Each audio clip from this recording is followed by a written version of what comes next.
All right. So, anyways, I saw the guy come back around, and I guess like he wants to try to catch me off guard. And this is what they do, these predators or whatever. And the thing is that people on the outside looking in, they can't tell whether they're going to think that you're a street walker, especially if you're homeless, because this person is following you behind you in a car and coming at you any kind of way. If you were not a homeless person or a street person, this person would know not to come to you like that. Like I said, people are like animals. They have instincts. They know, who they can, deal with or not. And just like people that treat me a certain way, even though I'm not in that situation, working places like that, they know, they can feel that, I don't have support, I don't have love, so they can basically do what they want to do. And so that's why they come like that. Now, the only thing, like those people that ride by and that think that I am, the only thing that's keeping me out of harm's way with regards to that is that I have a camera phone and I'm not scared to use it. You know what I'm saying? Is that I'm not afraid. I'm not going to say anything to them. I'm not opening any conversation or anything like that. That the first thing that I'm doing is I'm IDing their vehicle, their person, and I'm making it known through my verbiage that hey, I'm just documenting everything that's going on right here. There is no conversation, So, I don't know. So, I don't need to, scare tactics. I read this quote earlier, said scare tactics don't have any effect on people that have no fear. I shouldn't have any fear.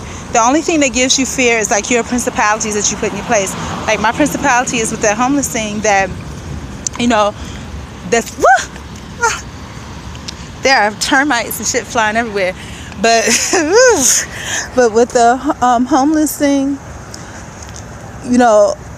that situation, I wasn't afraid of it because I had no choice. I was put into that situation where I was court ordered.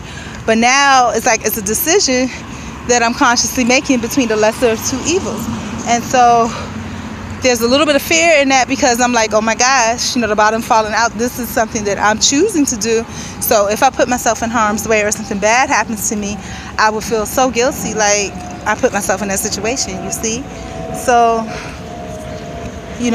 and especially knowing all the vulnerabilities that I have going on, and I discussed some of them with you earlier, so, and I know when I'm quote unquote homeless or whatever like that, especially in the street part, I tend to be very stoic, but I'm at the part of my life right now where stoicism is not,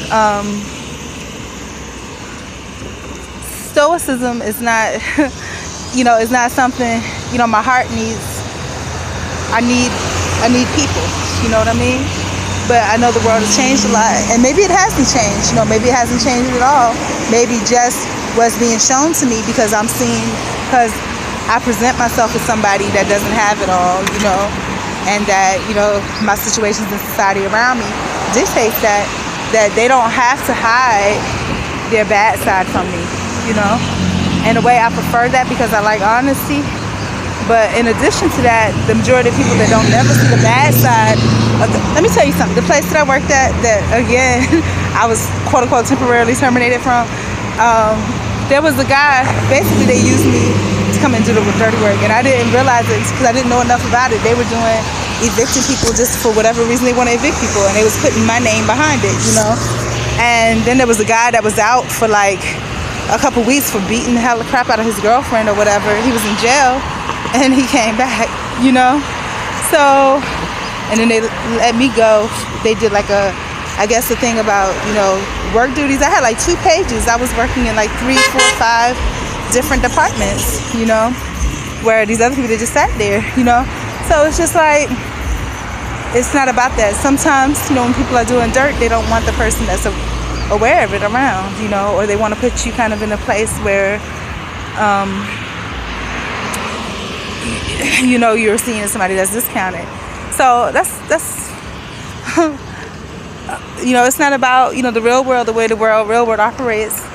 It's not about being good. It's not about, because I am good. I am honest. It's not about any of those things. And I'm starting to realize that. And then when you come to the point where you're by yourself and you're on your own, you find out that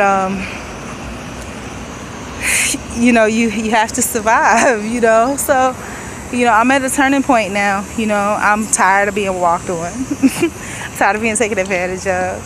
I'm tired of being discounted. I'm tired of all of those things. So, and I have my earphones on, so if y'all hear like things going on in the background, I can't hear them because I have my headphones on.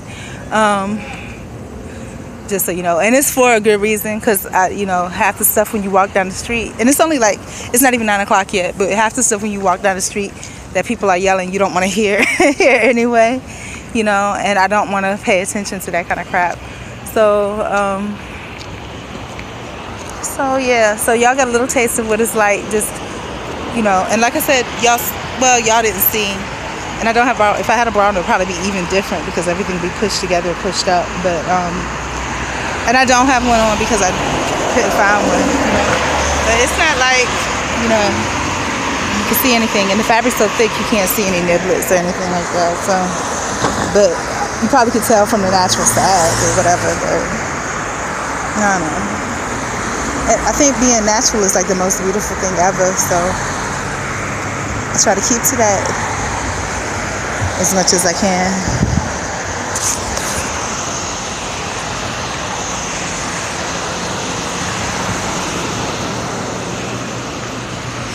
And I just noticed something like about women. So I'm walking down the street, and about me too. Like, I've always been the kind, because of my upbringing. I always try to make things more comfortable for other people. And I noticed like some people, to me, I feel like the less you have to lose, the more open you are.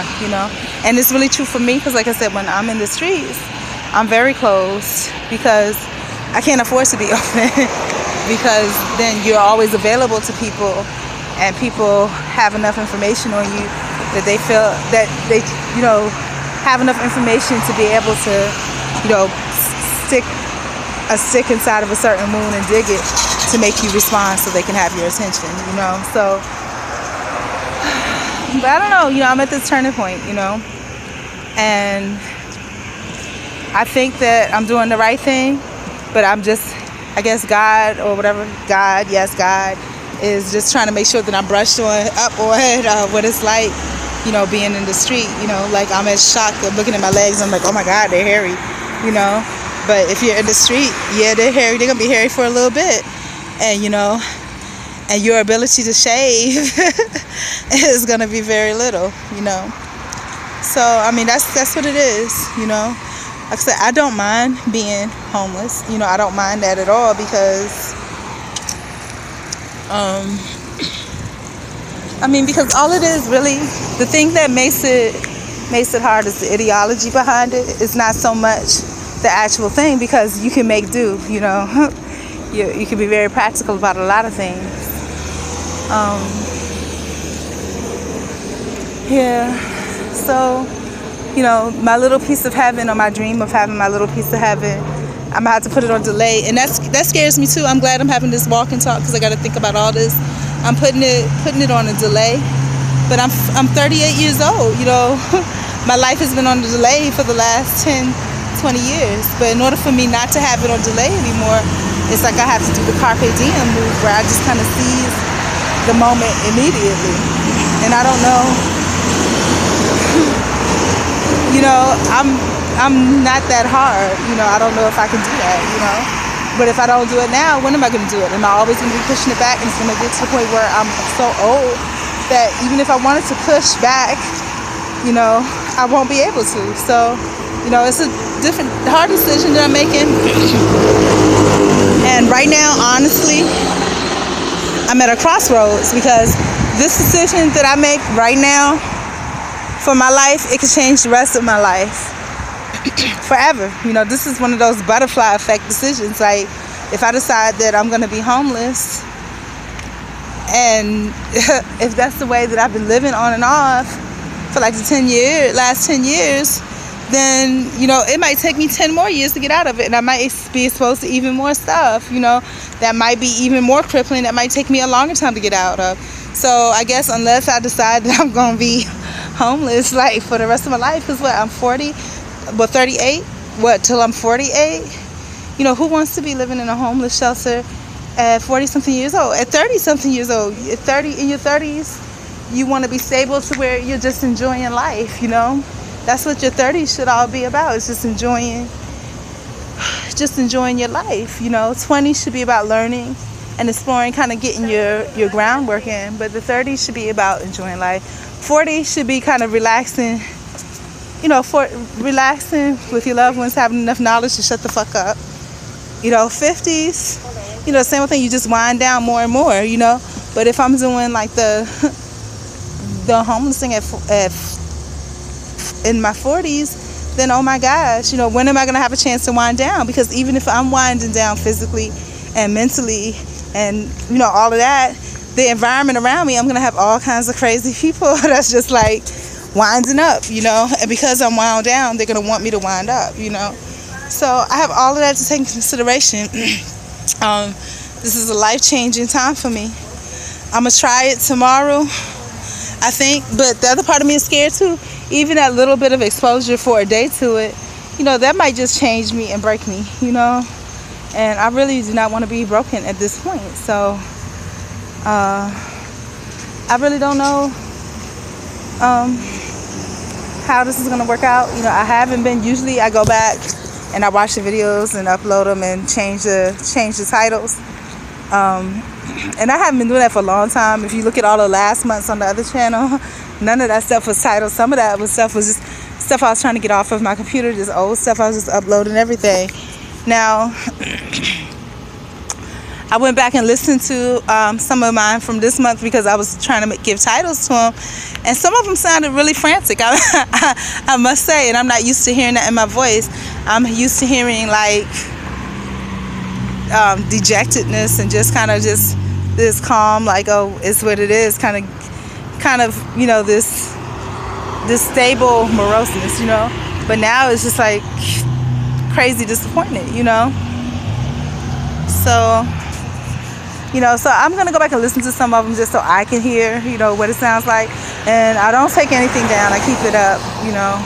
But it's just because I know that there's a change, and I want to see if I can hear the change in the way that I'm talking and see the change and, you know, the stuff that I post, you know. There's a big change, especially with me posting to the, you know, the X-Tube, but again, it was for the good reason because I don't want to put on clothes, and I was going through a low time, you know, and I wasn't going to put on any clothes, and I felt like I had to at least try or be in a position to try to get up and move around and do things. And I didn't want, you know, like you to see full-length boobies and you know, just a whole shocking nudity or whatever. So let's put on X-Tube, you know. Well, this is a nice little walk. Got to take some pictures. So I'm going to go check my pictures out and see how they came out.